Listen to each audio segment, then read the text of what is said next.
Wait. I gotta find the intro again. Boom. When did I write it? When did I write the intro? It was a couple weeks ago. Today. Today. It was today. Yeah. Let's clink them glass. So I'm saying exactly what I said the first time. Yes. Okay.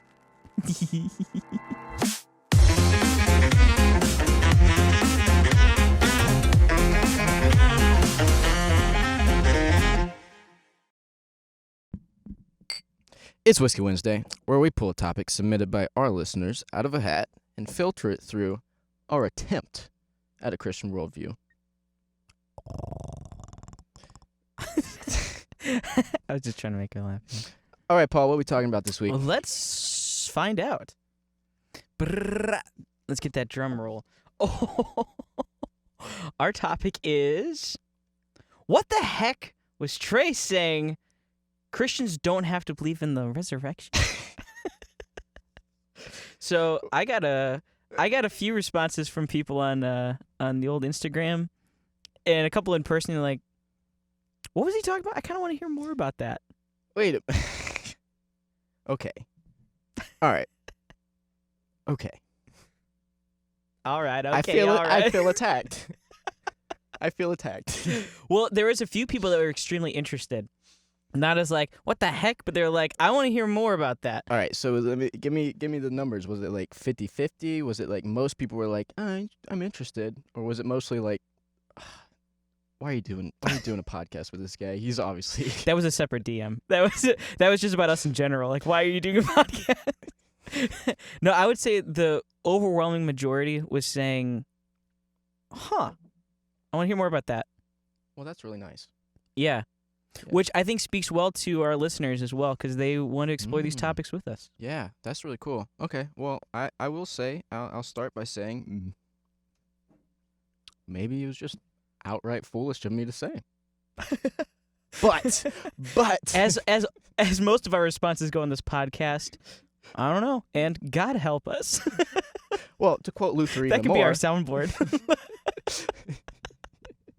Anyways. Yeah. I do not recant. Yeah, that's right. Doubling down. Come on. You do not. I'm saying this more serious than I intended to. You do not. You can be a Christian and not believe in the resurrection. Okay, so tell me more.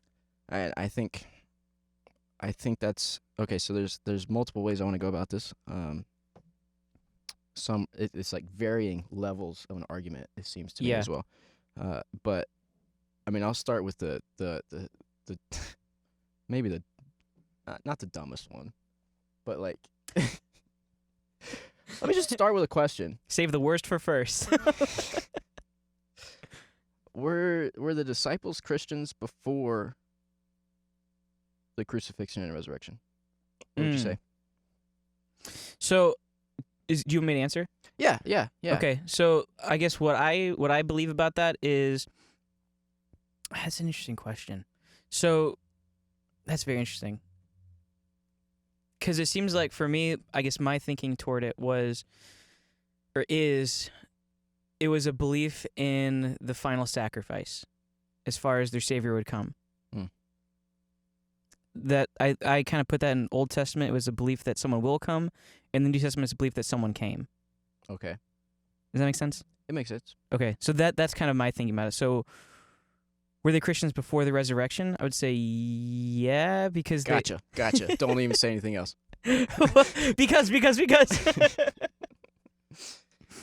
No, maybe it's naive of me to say something like that, though, because I mean we have the Apostles' Creed, which was basically created to say, here's like the simplest of the simple.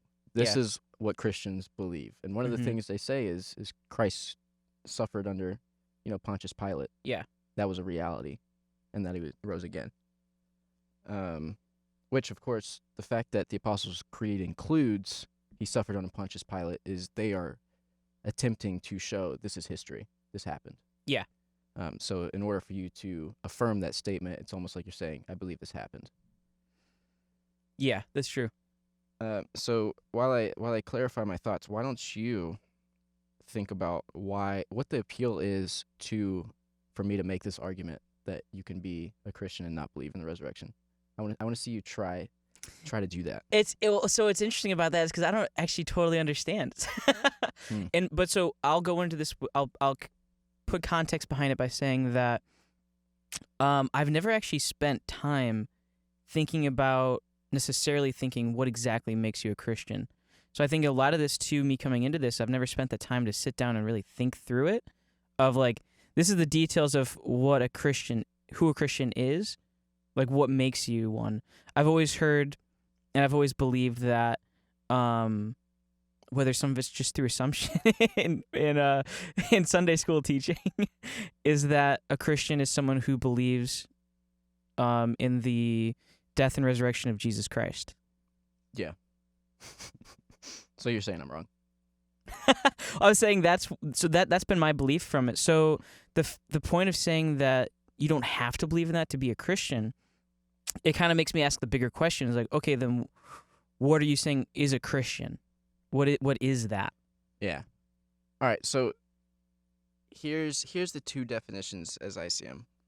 One form of Christianity is at the basis, it's I believe Christ died and resurrected, which is kind of what we got into on the first long form podcast.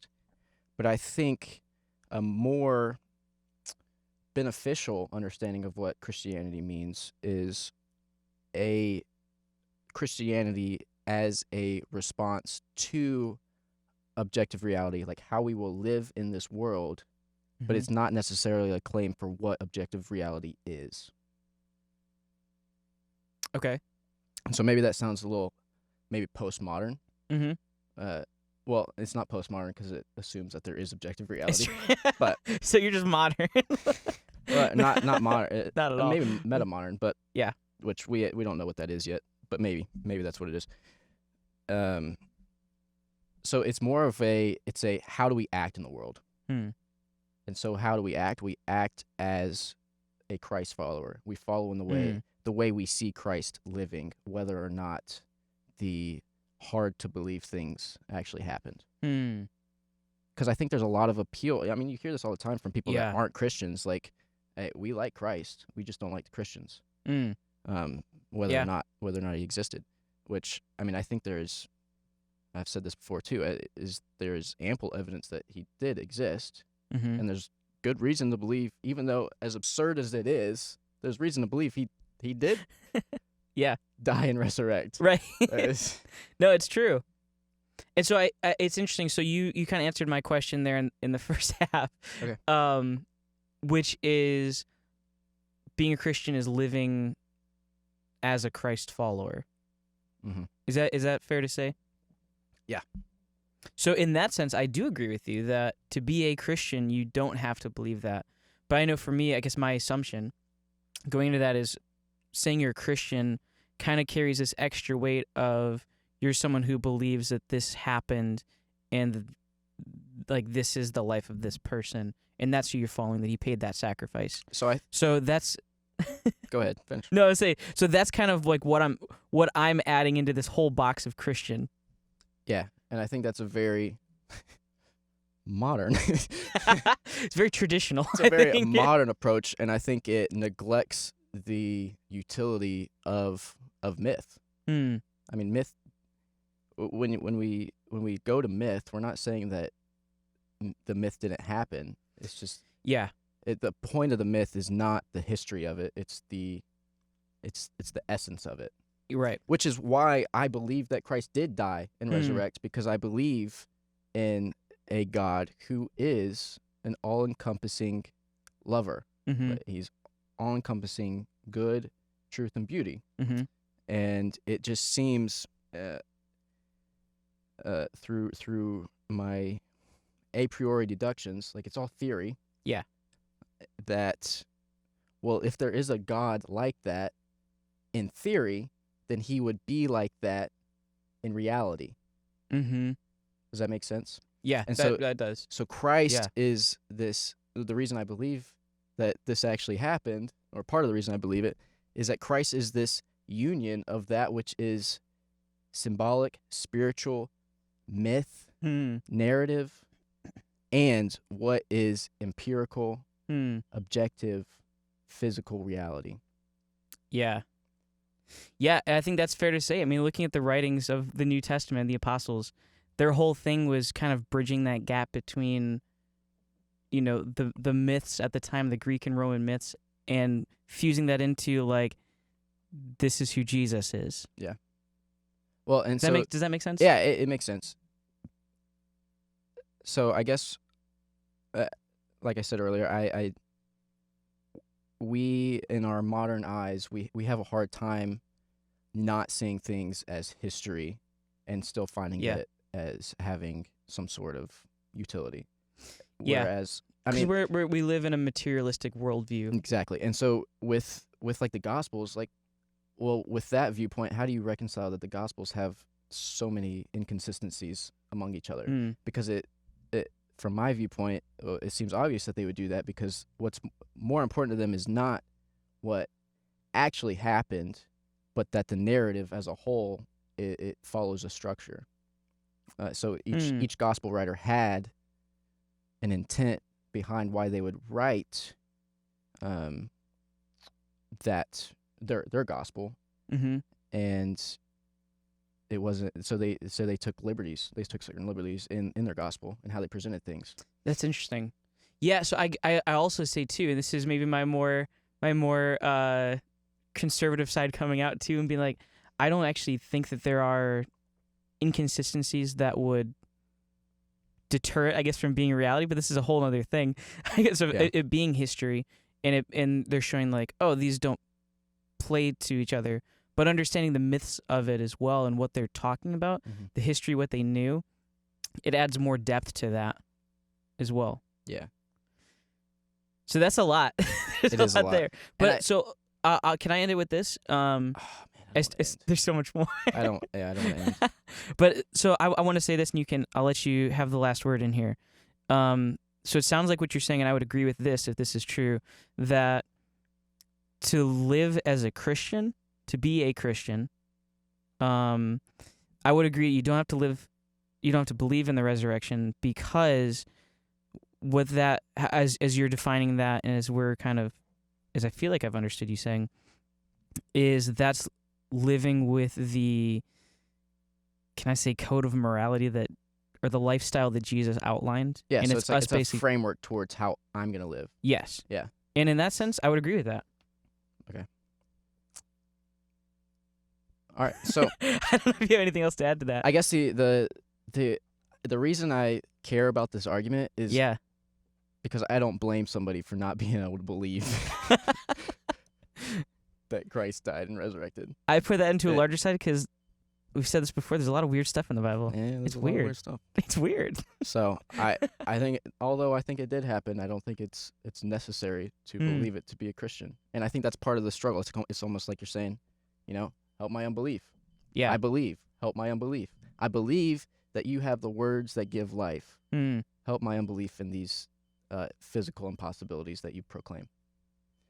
And so that's huge. Lastly, I want to go back to my initial definition of Christianity as how we live, how we approach objective reality, whatever objective reality is, because I don't think we can truly know the spiritual side of objective reality. God is an incomprehensible being. Yeah. So I just want to go back to something Kierkegaard was putting forward in his beliefs. Soren Kierkegaard, Danish philosopher from a couple hundred years ago, he basically said, truth cannot be known, truth cannot be believed. And if we're thinking about the truth we want we assume to be true, that Christ died and resurrected, it cannot be known unless it is first lived. So what is it? I guess we should end with a question. What does it mean to live out our belief that Christ was crucified and that Christ was resurrected? And great resource on how to live out the crucifixion would be Michael Gorman, who came up with the term cruciformity, which means shaping your life based on the cross. So I'd love to talk more about that. Cruciformity would be a good topic. That would be awesome. Let's add it. All right. Well, hey, thank you guys. Do you want to end it? Yeah, I'll do it. Close this out. You always do it. Close this out. Hey, guys, thanks for joining us today. We really appreciate you spending your time listening to the words we had to say and the heretical statements I have to throw out. If anything else you heard from either of us was confusing or crazy, or you just really disagree with us, please let us know in a loving fashion. And join us next time. Thank you real quick to Maximize Digital Media and Andy Yulee for producing this episode. We will catch you guys on the next one.